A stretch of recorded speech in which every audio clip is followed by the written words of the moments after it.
حضرت بلال بن رباح، آپ کے والد کا نام حضرت رباح تھا، حضرت بلال کے والد۔ وہ حضرت بلال ابھی بچپن میں چھوٹے سے تھے کہ والد انتقال کر گئے، یتیمی میں پرورش پائی جناب بلال نے، یتیمی میں، اور پھر 2 بہنیں، ایک والدہ، ایک بھائی۔ حضرت بلال حبشی کا یہ خاندان مکے میں بکتا بکاتا کسی طرح عبداللہ بن جدعان کے پاس پہنچ گیا۔ بڑا پکا کافر تھا، بڑا پکا۔ ذرا اسلام کی روشنی چمکی نہ تھوڑی سی، حضرت ابوبکر صدیق رضی اللہ تعالیٰ عنہ اس رستے سے گزرتے تھے، اس رستے میں حضرت بلال کام کاج کیا کرتے تھے، بڑے محنت، بڑے جفاکش، بڑے ہمت والے۔ حضرت صدیق اکبر نے ایک دن روک کے کہا، بلال کب تک تو اتنے خداؤں کو پوجتا رہے گا؟ کب تک تو اتنے خداؤں کو پوجے گا، جگہ جگہ ماتھا ٹیکے گا؟ یہ تجھے کبھی غلامی سے آزاد نہیں کریں گے۔ میں تجھے ایک دروازہ بتلاتا ہوں، اگر تو اس دروازے پہ آئے گا تو وہ تجھے مکے کی گلی سے اٹھا کے کعبے کی چھت پہ کھڑا کر دیں گے۔ گلی ہے میرے پاس، دامن مصطفیٰ سے جو بھی لپٹا وہ یگانہ ہو گیا، جس کے حضور ہو گئے اس کا زمانہ ہو گیا۔ حضرت بلال حبشی رضی اللہ تعالیٰ عنہ کو بات بتلائی، سلیم الفطرت آدمی تھے، سنجیدہ آدمی تھے، اچھا مزاج رکھتے تھے، فہم و فراست رکھتے تھے۔ جناب بلال نے کلمہ پڑھ لیا، کلمہ پڑھ کے نا تو سب لوگوں نے کہا، بہت سارے لوگوں نے اپنا اسلام چھپا کے رکھا ہوا تھا۔ 2 واقعات ایسے ہوئے کہ حضرت بلال کا اسلام ظاہر ہو گیا۔ کسی کام سے بت خانے بھیجا عبداللہ ابن جدعان نے، بت خانے گئے تو لگے ہوئے تھے بت، کتار اندر کتار، بتوں کی کتاریں بنی ہوئی تھی۔ حضرت بلال نے مٹی اٹھائی اور بتوں کے منہ پہ مار کے کہنے لگے، جو اپنا چہرہ صاف نہیں کر سکتے وہ کسی کو نفع نقصان کیا پہنچائیں گے۔ جو لوگ دیکھ رہے تھے انہوں نے آ کے عبداللہ ابن جدعان کو بتایا، کہا تیرا غلام ہے اور تو بہت بڑا سردار بنتا ہے، تیری عزت خاک میں مل جائے گی کسی کو پتہ چل گیا کہ عبداللہ کا غلام مسلمان ہو گیا۔ عبداللہ بن جدعان نے راتوں رات امیہ بن خلف سے بات کی اور امیہ سے کہا، یار یہ غلام لے لو، مفتی لے لو۔ بتایا نہیں امیہ کو، بتایا نہیں کہ مسلمان ہو گیا ہے۔ امیہ نے لے لیا۔ امیہ بڑا سخت آدمی تھا، بڑی طبیعت میں سختی پائی جاتی تھی، اللہ اکبر، لیکن یہ محبت اور عشق یہ چھپائے چھپتے نہیں، اور مسلمان اپنے اسلام کا اظہار کیے بغیر رہ سکتا۔ ایک واقعہ اور رونما ہو گیا، حضرت بلال پھر ظاہر ہو گئے۔ ہوا کیا؟ حضرت عمار بن یاسر رضی اللہ تعالیٰ عنہ، مکے کے سارے کافر کٹھے ہو کے غریب آدمی کو مار رہے ہیں، غریب آدمی کو۔ جب اندر انسان کے چور ہوتا ہے تو بڑا سے بڑا آدمی بھی بزدل ہو جاتا ہے۔ جب اندر چور بیٹھ جائے نا تو بڑے سے بڑا آدمی بزدل ہو جاتا ہے، اور جب اندر صفائی ہو تو غریب سے غریب آدمی بھی بہادر ہو جاتا ہے۔ حق پہ ہونا چاہیے، سچا ہونا چاہیے، پھر بہادر ہو۔ حضرت عمار بن یاسر رضی اللہ، ایک غریب آدمی، مکے کے سارے سردار مکے کے چوک میں کٹھے ہیں اور ایک دیوار کے ساتھ کھڑا کیا ہوا ہے حضرت عمار بن یاسر کو، اور کوڑے مار رہے ہیں، زور زور سے کوڑے حضرت عمار بن یاسر رضی اللہ تعالیٰ عنہ کے بدن پہ لگتے ہیں، وجود لہو لہان ہے۔ حضرت عمار بن یاسر کو پتا تھا کہ بلال بھی مسلمان ہو گئے، لیکن ان کا خیال تھا کہ یہ کسی کو بتلائیں نہ تو ہی بہتر ہے۔ امیہ بن خلف آیا، سخت دھوپ تھی، جب کوڑے مار مار کے تھک گیا نا، ابو جال نے بھی مارا، ابو لہب نے بھی مارا، ابو سفیان نے بھی مارا، ابو البختری نے بھی مارا، اخنس بن شریک نے بھی مارا۔ امیہ بن خلف کی باری آئی تو تھک گیا نا مار مار کے، اسے پتا تھا کہ بلال بڑا سخت آدمی ہے، جو کام بھی کہو بلال کر دیتا ہے۔ امیہ نے کہا بلال سے، کہا بلال ادھر آ۔ حضرت بلال گئے، کہا یہ کوڑا پکڑ اور اس کو مار۔ جناب بلال نے کوڑے کی طرف دیکھا، پھر حضرت عمار کی طرف دیکھا۔ جناب عمار نہ دیوار سے ذرا آگے ہوئے تھوڑے سے، کانپتی ٹانگوں کے ساتھ تھوڑے آگے ہوئے اور حضرت بلال کے کان میں کہنے لگے یار 2-4 کوڑے مار لے، میرا کیا ہے، مجھے تو مار پاڑی رہی ہے نا، چل تو نہ اب اظہار نہ کر بیٹھنا، 2-4 کوڑے مار لے۔ حضرت سیدنا بلال حبشی نے نظر اٹھائی، جب پتا ہونا کہ سامنے آگ ہے اس میں کودنا بڑا مشکل کام ہے، جب پتا ہونا سامنے دریا ہے اس میں چھلانگ لگانا بڑا مشکل ہے، موت نظر آ رہی ہو تو اس طرف قدم اٹھتے نہیں۔ حضرت بلال کو پتا تھا یہ سارے کٹھے ہیں اور مجھے بھی ماریں گے، کوڑا دیا ہے اور اسلام اجازت دیتا ہے رخصت کی۔ آپ کی گن پٹی پہ کسی شخص نے پسٹل رکھ دیا اور اس نے کہا کہو کہ میں کافر ہوں تو اجازت ہے، کہہ دو، جان بچاؤ، اسلام اجازت دیتا ہے۔ لیکن سیدنا بلال، حضرت بلال رضی اللہ تعالیٰ عنہ، حضرت بلال حبشی رضی اللہ تعالیٰ عنہ نے حضرت عمار بن یاسر نے کہا یار تو 2-4 کوڑے مار لے لیکن اپنا آپ بچا۔ حضرت بلال کہنے لگے ٹھیک ہے، حضرت بلال کہتے ٹھیک ہے میں 2-4 کوڑے مار لیتا ہوں لیکن اپنا آپ بچا لیتا ہوں۔ اب جلدی سے امیہ بن خلف چلایا، کہنے لگا تجھے کہا کوڑا مار، پکڑ کوڑا۔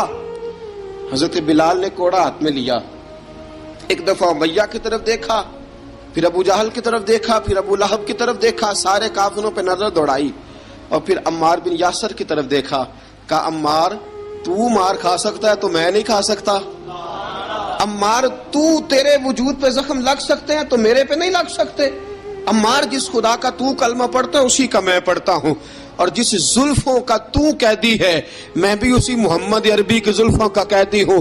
اب دیکھ ذرا مل کے مار کھانے میں کیا مزہ ہے، ذرا دیکھتے ہیں ذرا کٹھے ہو کے ظلم سہنے میں کیا لطف آتا ہے۔ حضرت سیدنا بلال حبشی نے زور زور سے کوڑا گھمایا، اعلان بغاوت ہونے لگا ہے، بلال آنے لگے ہیں میدان عمل میں۔ جناب بلال نے زور زور سے کوڑا گھمایا اور گھما کے دور پھینکا اور امیہ کی طرف دیکھ کے کہنے لگے یہ عمار اکیلا نہیں، اسے تنہا نہ سمجھنا، یہ اکیلا مار نہیں کھائے گا۔ اشہد ان لا الہ الا اللہ واشہد ان محمدن عبدہ ورسولہ، فرمایا تیاری کر کے نکلو، اب عمار اکیلا مار نہیں کھایا کرے گا، جب عمار مار کھائے گا تو اس کے ساتھ حصہ داری کرنے بلال بھی آیا کرے گا۔ حضرت بلال میدان عمل میں، اب کافروں پہ سناٹا چھا گیا۔ بلال تیری جرت، تیری یہ ہمت، تو انکار کرے، تیرا یہ چارہ، تیرے منہ سے یہ لفظ نکلے، ان الذین قالوا ربنا اللہ ثم استقاموا تتنزل علیہم الملائکہ الا تخافوا ولا تحزنوا وابشروا بالجنۃ التی کنتم توعدون۔ رب فرماتا ہے تم کہو میں نے اللہ کو مان لیا، رب کو مان کر پھر ڈٹ جانا، تمہاری دنیا مدد کرے نہ کرے اللہ تمہاری مدد کے لیے فرشتوں کا نزول فرما دے گا، لوگ مدد کرے نہ کرے اللہ کے فرشتے تمہاری مدد کریں گے۔ جناب سیدنا بلال نے اعلان کر دیا میں نہیں ماروں گا، ادھر آ ستمگر ہنر آزمائیں، تو تیر آزما ہم جگر آزمائیں، فرمایا کر لو تیاری آ جاؤ۔ اب وہ سارے نا، کیونکہ سب سے سخت مشہور تھا نا امیہ، اب سارے دیکھنے لگے امیہ کی طرف۔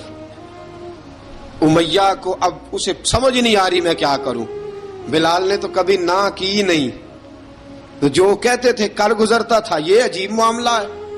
کہنے لگا بلال تجھے پتا ہے تو کیا کر رہا ہے، تو نے جذبات میں آ کے اعلان تو کر دیا، تجھے اس کا پتا ہے؟ جناب بلال حبشی رضی اللہ تعالیٰ عنہ فرمانے لگے مجھے پتا ہے تو مجھے مارے گا، مجھے پتا ہے مجھے سزائیں دے گا، مجھے سارا پتا ہے، لیکن عقل کو تنقید سے فرصت نہیں، عشق پر ایمان کی بنیاد رکھ۔ فرمایا میں نے عقل کے گھوڑے دوڑانے چھوڑ دیے ہیں، بس کلمہ جو پڑھ لیا، جب اعلان جو کر لیا ہے، جب محبت جو کی، تو اب اس میں کسی قسم کی مصلحت کی اجازت نہیں۔ اقبال کہتا کہ پختہ ہوتی ہے اگر مصلحت اندیش ہو عقل، عشق ہو مصلحت اندیش تو ہے خام ابھی، اور بے خطر کود پڑا آتش نمرود میں عشق، عقل تھی محو تماشائے لبے بام ابھی۔ فرمایا عقل پختہ ہوتی ہے اگر سوچا جائے، عشق کے معاملے میں سوچا جائے تو عشق کمزور ہوتا ہے، وہاں سوچنے سمجھنے کی اجازت ہوتی نہیں۔ سوچنا سمجھنا تھا کلمہ پڑھنے سے پہلے، اب تو پڑھ لیا، اب سوچنے کا نہیں، اب عمل کرنے کا وقت ہے۔ اب جناب بلال پر سختی شروع ہوئی، مارنا شروع ہوئے. کس کس انداز میں مارا؟ لوہے کی سلاخیں پہنا کر عرب کی تپتی ہوئی ریت پہ لٹا دیا. جب لوہا گرم ہوتا، سلاخیں گرم ہوتی، وہ وجود کو لگتی، پہلے خاموش رہتے. علامہ ندوی نے لکھا پہلے چپ رہتے، پہلے احد احد نہیں کہتے تھے، پہلے احد احد نہیں کہتے. جب تکلیف بڑھ جاتی نا تو پھر زبان سے نکلتا احد احد احد. وہ وحدہ لا شریک ہے، وہ وحدہ لا شریک ہے. جب تکلیف بڑھتی پھر امیہ کیا کرتا؟ پھر امیہ حضرت بلال رضی اللہ تعالیٰ عنہ کے گلے میں رسی ڈالتا اور مکے کے اوباش لڑکوں کے ہاتھ میں دیتا. مکے کی گلیوں میں کبھی کسی پاگل کو آپ گزرتے دیکھو نا، لڑکے اسے چھیڑ رہے ہوں، آپ کو پتا ہے وہ پاگل ہے، اس نے زیادتی بھی کی ہے. لڑکے چھیڑتے ہوں تو بزرگ اور سیانے لوگ منع کرتے ہیں، کہتے ہیں بدتمیزوں نہ کرو، وہ تو بیچارہ دیوانہ ہے، وہ تو پاگل ہے. مکے کی گلیوں میں حضرت بلال جب گلے میں رسی ڈال کے، ذرا دوستوں خیال تو کرو، بٹن کھلا ہو تو ہم بازار میں جانا پسند نہیں کرتے، کپڑے تھوڑے میلے ہوں تو گلی میں نکلتے نہیں. بلال تو مہذب آدمی ہے، سنجیدہ آدمی ہے، یہ کیا ہو رہا؟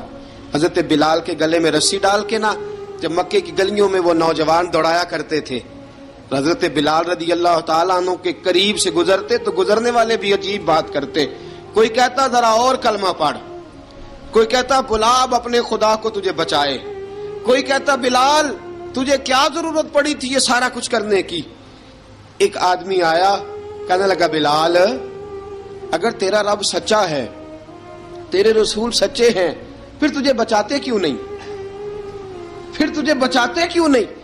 جب تو اتنا مخلص مومن ہے اور اتنا تیرے اندر خلوص پایا جاتا ہے تو وہ آتے کیوں نہیں تیرے دفاع کے لیے؟ وہ تیرے لیے ڈھال کیوں نہیں بنتے؟ حضرت بلال حبشی کا جواب بڑا زبردست تھا. جناب بلال کہنے لگے میں مخلص تو ہوں، میرا رب قادر بھی ہے، لیکن فرمایا جب تم جاتے ہو نا بازار میں برتن خریدنے، مٹی کا برتن لینا ہو تو ذرا ٹھوک بجا کے چیک کرتے ہو کچا ہے کہ پکا ہے. فرمایا رب رسول بھی ذرا ٹھوک بجا رہے ہیں کچا ہے کہ پکا ہے. فرمایا میں دعا کرو میں امتحان میں پورا اتروں، دعا کرو میں امتحان میں پورا اتروں. وہ ذرا مجھے ٹھوک بجا کے چیک کر رہے ہیں، ٹھوک بجا کے. حضرت بلال حبشی مارا ستایا تینوں لب دیاں آپ گواچے، سانو اپنی خبر نہ کوئی، ساتھوں پارے ککھ گلیاں دے، سانو آخ دے لوگ شدائی، ننگ نموس دا ساڑ کے چولا، گل پہنے تاج گدائی، آزم اپنا آپ گوایا تاں یار نے چاتی پائی. حضرت بلال حبشی اتنی مار، اتنی تکلیفیں. اچھا حضرت صدیق اکبر گزرے. اچھا ایک بات اور لکھی ہے سیرت نگاروں نے، وہ کہتے ہیں کہ ایک تو تھا نا جب تکلیف ہوتی تھی تو احد احد کہتے تھے، ایک جب کوئی کافر نظر آتا تھا نا، اس طرح بندہ چڑھاتا نہیں کسی کو، جب کوئی بے ایمان کافر نظر آتا حضرت بلال کو تو آپ فرماتے احد احد احد، اللہ ایک ہے، اللہ ایک ہے، اللہ ایک ہے، اللہ ایک ہے. جب کوئی نظر آتا اب وہ مارتا، پھر آہستہ آہستہ وظیفہ پاک گیا، پھر سارا دن احد احد چلتا رہتا، سارا دن احد احد چلتا رہتا. حضرت صدیق اکبر گزرے قریب سے، بڑی تکلیف ہوئی. جناب ابو بکر صدیق رضی اللہ تعالیٰ عنہ نے کہا بلال اونچی ذکر نہ کیا کر، آہستہ کر لیا کر، اونچی آواز میں مارتے جو ہیں تجھے تو اس طرح کر، ذرا ذکر دو ہے نا، ایک ذکر جلی ہے ایک ذکر خفی ہے، تو دل میں ذکر کر لیا کر، اونچا نہ کیا کر، مار سے تو بچ جا. تو بلال نے کہا ٹھیک ہے، آپ نے جو نسخہ دیا اس پہ عمل کروں گا. 2 دن حضرت بلال حبشی نے دل میں ذکر کیا، مار ہی نہیں پڑی، مار ہی نہیں پڑی. جفا جو عشق میں ہوتی ہے، اقبال کہتا ہے جفا جو عشق میں ہوتی ہے وہ جفا ہی نہیں، ستم نہ ہو تو محبت میں کچھ مزہ ہی نہیں. حضرت بلال کو مارنا نہ پڑی، 2 دن مار نہ کھائی تو تیسرے دن امیہ داخل ہوا تو کہنے لگے احد احد احد. اس نے پھر پکڑ لیا درہ، پھر اٹھایا کوڑا، پھر لگا مارنے. جناب حضرت بلال حبشی رضی اللہ تعالیٰ عنہ کو مار پڑ رہی ہے. جناب صدیق اکبر گزرے، کہا بلال تجھے منع کیا تھا، تو پھر شروع ہو گیا ہے. کہا حضور آہستہ ذکر کرنے میں مزہ ہی نہیں آتا، یہ مجھے مارتے نہیں، کسی کو کیا پتا چلے گا کہ بلال پہ سختیاں ہو رہی ہیں. حضرت بلال حبشی. اب سیدنا صدیق اکبر فرماتے ہیں کہ رسول پاک گزرے، بلال کو مار پڑ رہی تھی. میرے حبیب پاک کی آنکھوں میں آنسو آ گئے. بے خبر ہو جو غلاموں سے وہ آقا کیا ہے. حضور کی آنکھوں میں آنسو, اور حضور نے دعا فرمائی کہ یا اللہ میرے بلال کو نجات دے دے, یا اللہ میرے بلال کو نجات دے دے. رسول پاک یہ کہہ کے گزر گئے. ایک کونے میں, حرم شریف کے کونے میں بیٹھ کے رسول پاک رو رہے ہیں. جناب صدیق اکبر نے کہا حضور کیا ہوا؟ فرمایا ابو بکر سوچ رہا ہوں خدا اگر مجھے پیسے دے تو میں بلال کو خرید لوں, اگر رب پیسے دے تو خرید لوں, سوچ رہا ہوں. جناب ابو بکر صدیق گھر گئے. گھر جا کے حضرت عباس کو بھیجا, کہا امیہ میرا مخالف ہے, مجھ سے وہ بات نہیں کرے گا, آپ جائیے, آپ جا کے کہیے بلال کو بیچ ڈالے. حضرت عباس نے جا کے کہا بلال کو بیچ دو. کہنے لگا میری قیمت بہت زیادہ ہے, 50 دینار کا میں نے خریدا ہے اور میں منافع لے کے بیچوں گا. حضرت عباس نے آ کے جناب صدیق اکبر کو بتایا تو ابو بکر صدیق فرمانے لگے چل مجھے ساتھ ہی لے جا, دیکھ لیتے. پہنچے, جب ابو بکر صدیق کو آتے دیکھا نا تو چڑ گیا. کہنے لگا ابو بکر اگر تو بلال کو خریدنا چاہے تو وہ جو تیرے پاس رومی غلام ہے وہ مجھے دینا پڑے گا, 2 لونڈیاں اس کے ساتھ دینی پڑیں گی, اور یہ 50 دینار کا ہے, میں تجھ سے 2000 دینار لوں گا. 50 دینار کا ہے, 2000 دینار لوں گا. حضرت صدیق اکبر رضی اللہ تعالیٰ عنہ نے فرمایا مجھے منظور ہے, مجھے منظور ہے, منظور ہے مجھے. تو ابو بکر صدیق نے وہ تینوں غیر مسلم غلام لیے, 2000 دینار لیے. حضرت عباس نے بھی کلمہ نہیں پڑھا تھا. کہنے لگے ابو بکر تو کامیاب تاجر ہے, کیا کرنے لگے ہو؟ تو حضرت ابو بکر صدیق کہنے لگے آپ نے بھی کلمہ نہیں پڑھا, آپ کو اس سودے کا پتہ نہیں, آپ ابھی اس لذت آشنائی سے واقف نہیں, آپ نے بھی یہ ذائقہ چکھا نہیں, آپ ابھی اس راہ سے گزرے نہیں, آپ کو پتہ نہیں یہ بھی ایک ذائقہ ہے, یہ بھی ایک سودا ہے, یہ بھی ایک لذت ہے, یہ بھی ایک گہرائی ہے, یہ بھی ایک مزہ ہے, اس کا بھی آپ کو علم نہیں, آپ نے کلمہ نہیں نہ پڑھا. محبت کو سمجھنا ہے تو نہ سے خود محبت کر, کنارے سے کبھی اندازہ طوفان نہیں ہوتا. فرمایا ابھی تو راہ گزر میں ہے, قید مقام سے گزر, ابھی ذرا آگے چلیں گے نا, جب آپ کلمہ پڑھیں گے تو آپ کو پتہ چلے گا. حضرت سیدنا بلال حبشی کو لینے کے لیے صدیق اکبر پہنچے, 2000 دینار, 3 غلام پڑھے لکھے سیانے سمجھدار. جب دیے نا تو امیہ کھل کھلا کے ہنسا. کہنے لگا ابو بکر بڑے گھاٹے کا سودا کیا تو نے, ابو بکر تو نے بڑے گھاٹے کا سودا کیا ہے. یہ پڑھا لکھا مجھے دے کے جا رہا ہے اور یہ ان پڑھ تو لے کے جا رہا ہے, یہ خوبصورت رومی غلام دے کے جا رہا ہے اور یہ حبشی کالے رنگ کا تو لے کے جا رہا ہے, اور 50 دینار کا غلام 2000 دینار میں تو لے کے جا رہا ہے. اتنے گھاٹے کا سودا, اتنی بڑی نادانی. حضرت جناب سیدنا صدیق اکبر رضی اللہ تعالیٰ کہنے لگے امیہ تو کافر ہے, لیکن تو نے ابھی بھی پیسے تھوڑے مانگے ہیں, تو نے بلال کا رنگ دیکھا ہے, میں نے مصطفیٰ کے عشق کا رنگ دیکھا ہے. فرمایا تو ابھی اس کے رنگ میں الجھا ہوا ہے, اور میں جو اس کے باطن کا حسن ہے وہاں تک پہنچ گیا ہوں. حضرت سیدنا بلال حبشی رضی اللہ تعالیٰ عنہ ساتھ کھڑے. ابو بکر صدیق رضی اللہ تعالیٰ عنہ نے ارشاد فرمایا اگر میں یمن کا حکمران ہوتا, یمن کا بادشاہ ہوتا, اور تو مجھے کہتا کہ بلال میں تب دوں گا جب تو مجھے یمن کی حکمرانی دے گا, فرمایا میں تجھے یمن کی حکمرانی بھی دے دیتا لیکن بلال کو ضرور خرید کے لے جاتا.